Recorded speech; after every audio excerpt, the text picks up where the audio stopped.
প্রিয় দর্শক ভাই ও বন্ধুরা, আজ আপনাদের নিয়ে যাব আমাদের স্থানীয় মাছ বাজারে, যেখানে নদীর মাছ বেচা কেনা হয়, কত টাকা দরদাম হয়, কিভাবে বেচা কেনা করা হয় মাছগুলো, সেই দৃশ্যগুলো দেখানোর জন্য। বছরের এই মৌসুমে নদীতে পানি আসে, প্রচুর পরিমাণে নদীর মাছ ধরা পড়ে।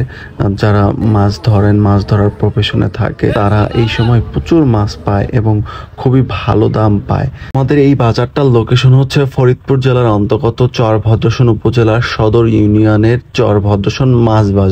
সারা বছরই আমাদের এই বাজারে নদীর মাছ পাওয়া যায়, কিন্তু বছরের এই মৌসুমে, এই বর্ষার আগ মুহূর্তে প্রচুর পরিমাণে নদীর মাছ ওঠে এবং যারা এই প্রফেশনে থাকে ভালো একটা প্রফিট আর্ন করে।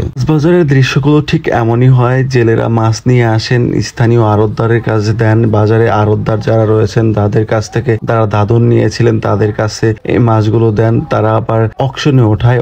অকশনে ওঠানোর পরে যারা খদ্দের আছেন বা ব্যাপারীগণ আছেন বাজারে, যারা রেগুলার মাছ বেচা কেনা করেন, তারা যে যত দাম বেশি দিয়ে নিতে পারেন তারাই এই অকশন থেকে মাছগুলো কেনা। আমি যেদিন বাজারটাতে গিয়েছিলাম প্রচুর পরিমাণের মাছ ওঠার কথা ছিল, তবে কিছু পরিমাণ কম মাছ উঠেছিল। সামনে যে চিংড়ি মাছগুলো দেখছেন 3,000 টাকায় বিক্রি হলো। দামটা একটু চওড়া হলেও নদীর টাটকা মাছ খুবই ভালো লাগে কাছ থেকে দেখতে, এবং লাফিয়ে লাফিয়ে চিংড়িগুলো চারপাশে ছড়িয়ে যাচ্ছিল। এই দৃশ্যগুলো অনেক সুন্দর লাগে, তবে দামটা কিন্তু চড়। আমাদের এই চরভদ্রসন উপজেলা নিয়ে পুরো বাংলাদেশে একটা কথা প্রচলিত আছে, সেটি হচ্ছে অন্যান্য উপজেলা থেকে যারা কাজ করতে আসেন আমাদের উপজেলায়, তারা সবসময় বলেন আমাদের চরভদ্রসনের সকল প্রকার দৈনন্দিন জিনিসপত্রের দামটা অনেক চড়া। তারও একটা রিজন সবাই উল্লেখ করেন, সেটি হচ্ছে এখানে নাকি সবাই প্রবাসী, যার কারণে সমস্ত প্রকার জিনিসপত্রের দামটা একটু বেশি। মাত্র ছোট ছোট দুইটা আয়ের দেখছেন 1600 টাকা বিক্রি হলো, প্রায় 1700 টাকা হিট হয়েছে। তাহলে বুঝতেই পারছেন দামটা কতটা চওড়া। একটা বিষয় হচ্ছে আমাদের এলাকায় যদিও মাছের দাম বা অন্যান্য জিনিসপত্রের দাম চওড়া, কিন্তু মানুষগুলো কিন্তু অনেক ভালো। তারা অন্যান্য জায়গা থেকে কাজ করতে আসে, তারা কিন্তু সবসময় মানুষগুলোর প্রশংসাই করে থাকেন। একেবারে নদীর টাটকা ফ্রেশ চিংড়ি, এগুলো সচরাচর অনেক জায়গায় পাওয়া যায় না। একেবারে তাজা লাফাইতেছে এরকম দৃশ্য, এবং এই মাছগুলো সচরাচর খুব একটা সব জায়গায় পাওয়া যায় না, তবে আমাদের বাজারে সবসময় পাওয়া যায়।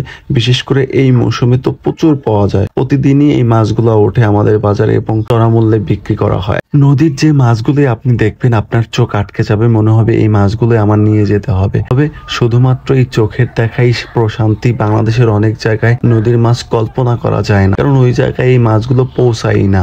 বিশেষ করে ঢাকায় অনেক মাছ পৌঁছায়, তবে অন্যান্য যেই জেলা শহরগুলো রয়েছে সেখানে এই মাছগুলো কল্পনা করা যায় না, কারণ এই মাছগুলো সব জায়গায় পৌঁছায় না। এই মাছগুলো শুধুমাত্র স্থানীয় বাজার পাওয়া যায়, তবে অন্যান্য জায়গায় যখন পৌঁছায় তখন কিন্তু এর গুণগত মান অনেকটাই অন্যরকম হয়ে যায়। এখন অনেকেই প্রশ্ন করবেন, যারা এই যে মাছের ডাক দিচ্ছে তাদেরকে কি বলা হয়? তাদেরকে মূলত আড়তদার বলা হয়। তারা দাদন দিয়ে থাকেন জেলেদের বছরের একটা সময়, দেন তাদের কাছেই মাছ দেওয়া হয়, সেখান থেকেই একটা প্রফিট তারা আর্ন করেন।